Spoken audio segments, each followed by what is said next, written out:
So, have you ever actually wondered if you have the exact mindset required to, well, win?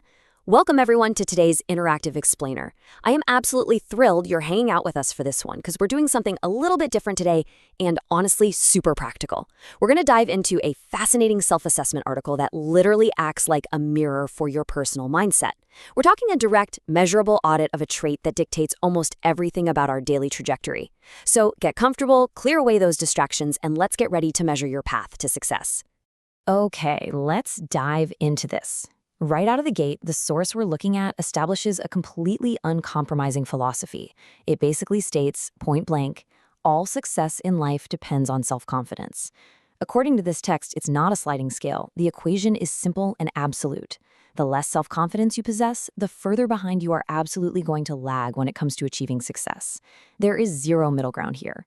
A lack of confidence is presented as a direct, surefire guarantee that you will fall behind. And because of that, the author argues that having an accurate, totally objective measure of your own self-confidence isn't just a nice to have, it is absolutely essential. Because, you can't fix what you haven't measured, right?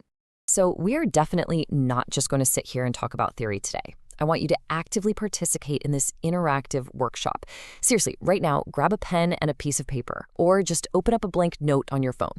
Hit pause for a second if you need to go grab those things, totally fine.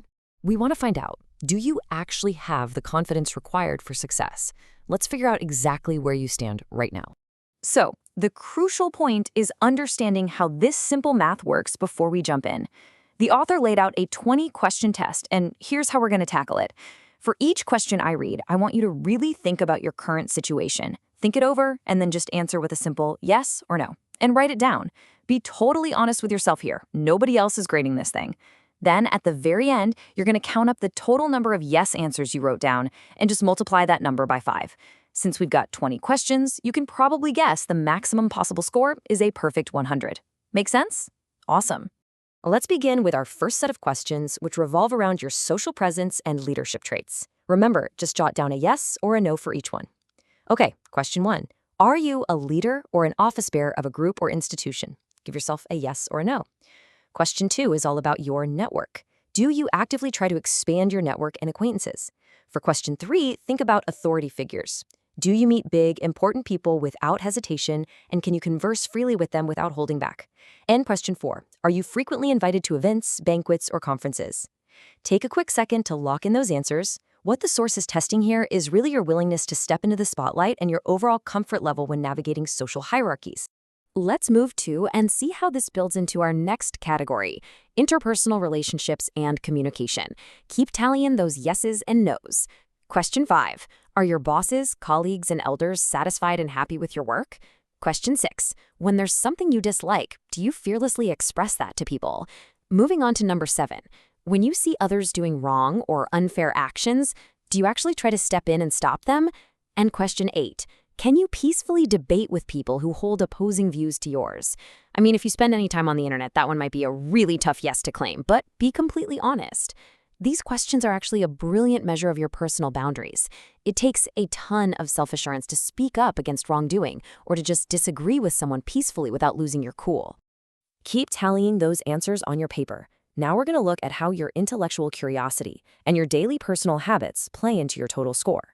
For curiosity, ask yourself, do you enjoy asking and answering questions? That's actually 2 parts you need to consider for a single yes. Now look at cleanliness.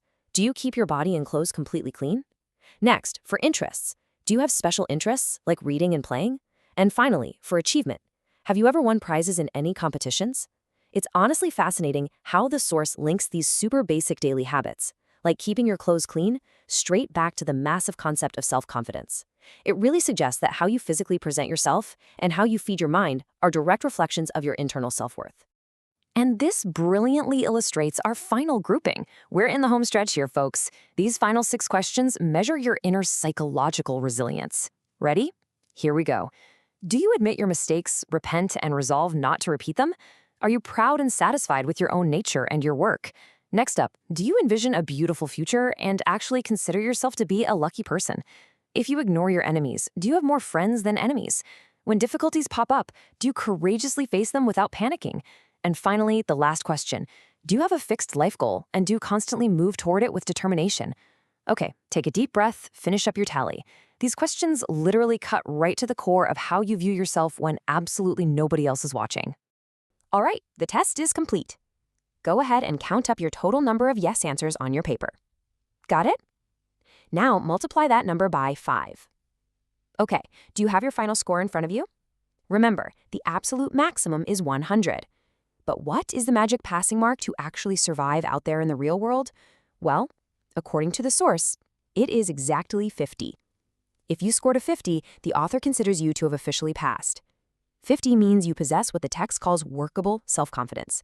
Basically, it's the baseline you need to function effectively. Now, what's really interesting about this slide is how straightforward the analysis actually is.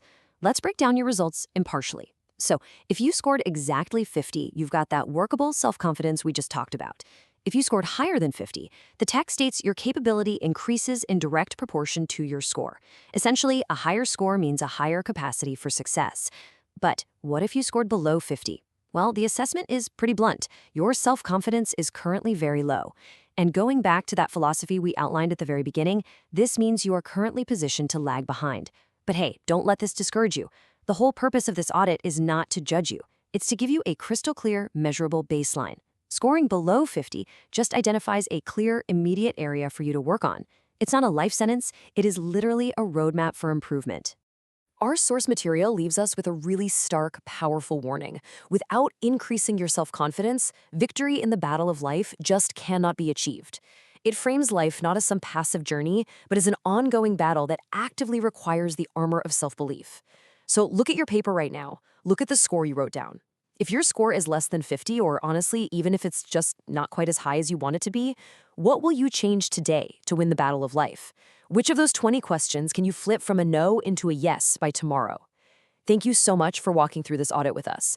Take this tool, measure your progress, and keep building that confidence.